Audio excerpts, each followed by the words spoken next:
الحمدللہ والصلاۃ والسلام علی رسول اللہ۔ آئی بلیو اللہ کہ آپ سب خیریت سے ہوں گے۔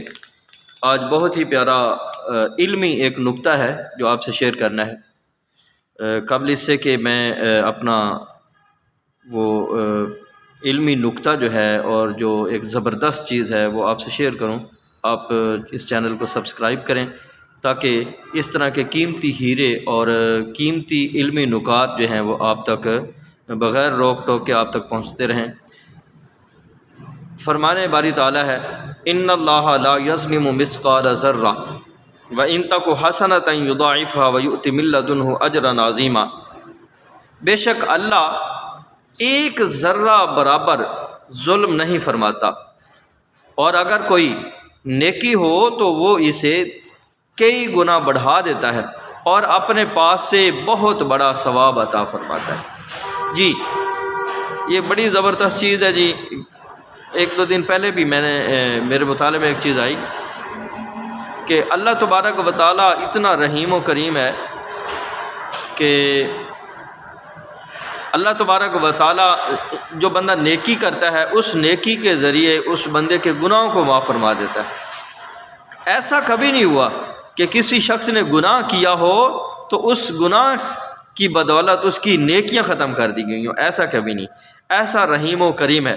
یہاں اللہ نے قرآن پاک کی آیت میں 5ویں پارے کی یہ آیت نمبر 40 ہے، تو اس میں اللہ تبارک و تعالیٰ فرماتا ہے کہ میں کبھی اپنے بندے پہ ظلم نہیں کرتا۔ اب مثال کے طور پہ بندہ جو نیکی کرتا ہے اس کا بدلہ بھی اس کو دے دیا جاتا ہے۔ ایون کہ کوئی اگر کافر بھی اچھا کام کرتا ہے دنیا میں تو اس کو بھی اس کے اچھے کا بدلہ اس کو دے دیا جاتا ہے، اگرچہ اس کو دنیا میں ہی دیا جاتا ہے، لیکن اللہ تبارک و تعالیٰ پھر بھی اس کے ساتھ ذرہ برابر بھی ظلم نہیں فرماتا۔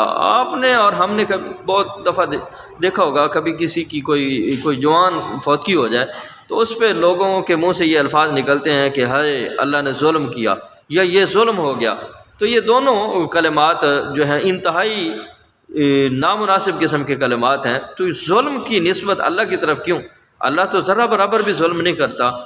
تو ذرہ کیا ہوتا ہے؟ بالکل روشن دان سے جب دھوپ اندر آتی ہے نا، کبھی آپ نے دیکھا ہو تو اس دھوپ کے اندر یوں گھومتے ہوئے ہلکے ہلکے ذرات نظر آتے ہیں، تو وہ اصل میں ذرہ ہوتا ہے۔ تو اللہ تو اس کے برابر بھی اپنے بندوں پر ظلم نہیں کرتا۔ اللہ تعالیٰ اس سے پاک ہے کہ وہ کسی پر ایک ذرے جتنا بھی ظلم فرمائے، ایسا نہیں ہو سکتا۔ یہاں یہ بات اس معنی میں ہے کہ اللہ عز و جل کسی کے نیک اعمال بغیر کسی وجہ سے ضائع نہیں فرماتا۔ تو جب اللہ تبارک و تعالیٰ کسی کے نیک اعمال کو ضائع نہیں فرماتا تو یہ اس کی شایان شان بھی نہیں ہے۔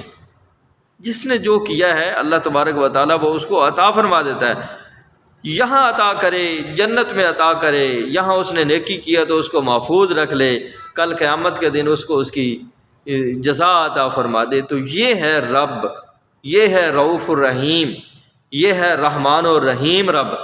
تو یہ بہت ہی پیارا نکتہ ہے، ہمیں اس طرف تھوڑا سا اپنے آپ کو موو کرنا چاہیے۔